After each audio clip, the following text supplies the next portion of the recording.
বিএনপির ভারপ্রাপ্ত চেয়ারম্যান তারেক রহমান ঘোষিত রাষ্ট্র কাঠামো মেরামতের ৩১ দফা বাস্তবায়নের লক্ষ্যে জয়পুরহাটের কালাই উপজেলার উদয়পুর ইউনিয়নে মুসলিমগঞ্জ স্কুল মাঠে এক বিশাল জনসমাবেশ অনুষ্ঠিত হয়েছে। গতকাল শনিবার বিকেলে উদয়পুর ইউনিয়ন বিএনপির উদ্যোগে আয়োজিত এই সমাবেশে বিকেল থেকে মুষলধারে বৃষ্টিকে উপেক্ষা করে জেলা, উপজেলা ও স্থানীয় নেতাকর্মী সহ বিপুল সংখ্যক সাধারণ জনগণের উপস্থিতি ছিলেন।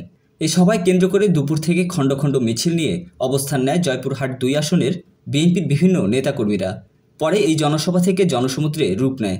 সেখানে জিয়া, খালেদা, তারেক ও ডিসি আব্দুল বারী নামে স্লোগানে মুখরিত হয়ে ওঠে। সভায় প্রধান অতিথি হিসেবে উপস্থিত থেকে বক্তব্য রাখেন জয়পুরহাট ২ আসনের বিএনপির মনোনয়ন প্রত্যাশী সাবেক ডিসি, সাবেক সচিব মোহাম্মদ আব্দুল বারী। জনসমাবেশে উদয়পুর ইউনিয়ন বিএনপির যুগ্ম আহ্বায়ক সহকারী অধ্যাপক আব্দুল আলীমের সঞ্চালনায় উদয়পুর ইউনিয়ন বিএনপির আহ্বায়ক কমিটির সদস্য আব্দুল ওয়াদুদ মণ্ডলের সভাপতিত্বে বক্তব্য রাখেন কালাই থানার বিএনপির যুগ্ম আহ্বায়ক মোহাম্মদ মওদুদ আলম, মিসেস নাজমা আরা, কেন্দ্রীয় যুবদলের সাবেক ত্রাণ ও পুনর্বাসন বিষয়ক সহ সম্পাদক মোহাম্মদ মেহেদী হাসান প্রমুখ।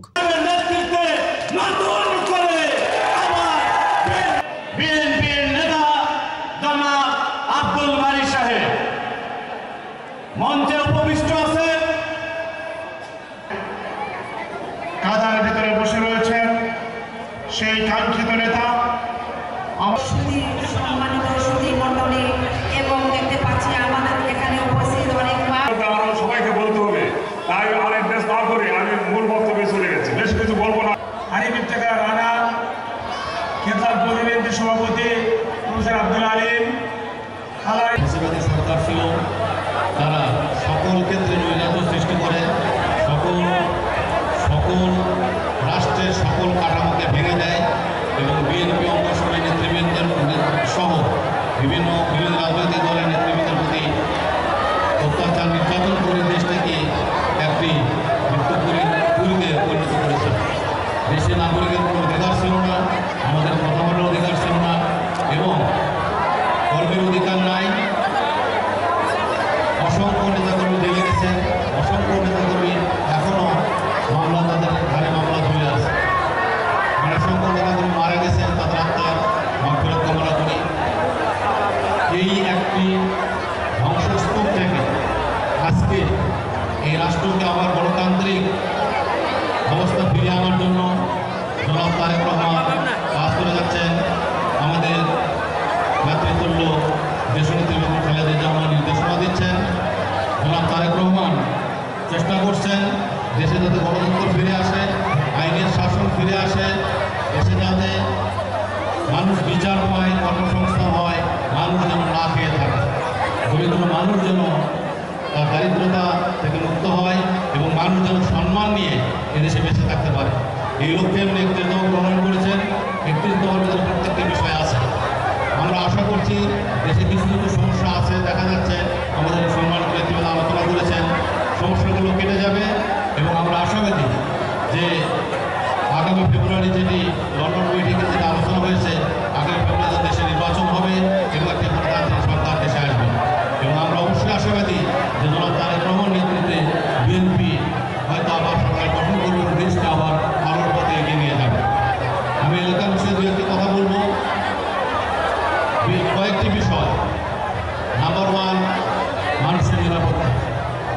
মানুষ যেন নিরাপদ থাকে, অন্যায়ভাবে হয়রানি না হয়, অফিস আদালতে যেন তারা যেন অ্যাক্সেস পায় এবং তারা যেন কোনোভাবে তারা সম্মানে বেঁচে থাকতে পারে। আমি এই লক্ষ্যে কাজ করে যাব। কর্মসংস্থান আমাদের কৃষিভিত্তিক এলাকা, এখানে মানুষের আয়ের সুযোগ কম, এর ভিতরেও আমি চেষ্টা করবো যাতে কর্মসংস্থান বাড়ানো যায়। দেশে বিদেশে এই লক্ষ্যে এই বিষয়গুলো কাজ করছে। এলাকার উন্নয়ন, রাস্তাঘাট, স্কুল, কলেজ থেকে শুরু করে সর্বক্ষেত্রে আমরা এদের মধ্যে অনেকগুলো রাস্তা টেন্ডার হয়েছে, আরও হবে। বেশ কিছু শিক্ষা প্রতিষ্ঠানকে আমি আমার যারা জুনিয়র কর্মকর্তা আছেন সরকার উন্নয়ন করতে তারা রিকোয়েস্ট করে বেশ কিছু প্রতিষ্ঠান উন্নয়নের জন্য আমরা নিয়ে এসেছি। আরও কিছু প্রতিষ্ঠানের নাম দেওয়া আছে এবং সবগুলো প্রতিষ্ঠান এভাবে ধীরে ধীরে এগিয়ে যাবে। এবং আমি ব্যক্তিগত মনে করি যদি আমাকে নমিনেশন দেওয়া হয়, আজকে আপনারা উপস্থিত আছেন, গতকালকে আমাদের মহানগরীতে ছিলেন, তার আগের দিন আমরা জমা করেছিলাম। এখানকার যদি সম্মানিত নেতৃবৃন্দ এবং জনমতের প্রতি শ্রদ্ধা দেখানো হয় তাহলে নিশ্চয়ই আমাকে যদি দেখে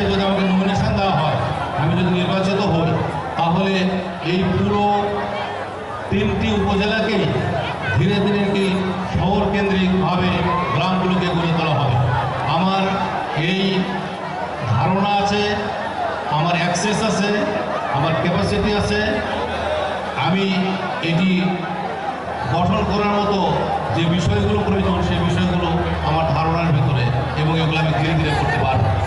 ইতিমধ্যে বিভিন্ন খাতে আমরা অর্থ বরাদ্দ আমি চেষ্টা করছি রিকোয়েস্ট করে নিয়ে আসার জন্য, যাতে আমরা এখানে একটা ভালো পরিবেশ সৃষ্টি করতে পারি, মানুষের কল্যাণ করতে পারি।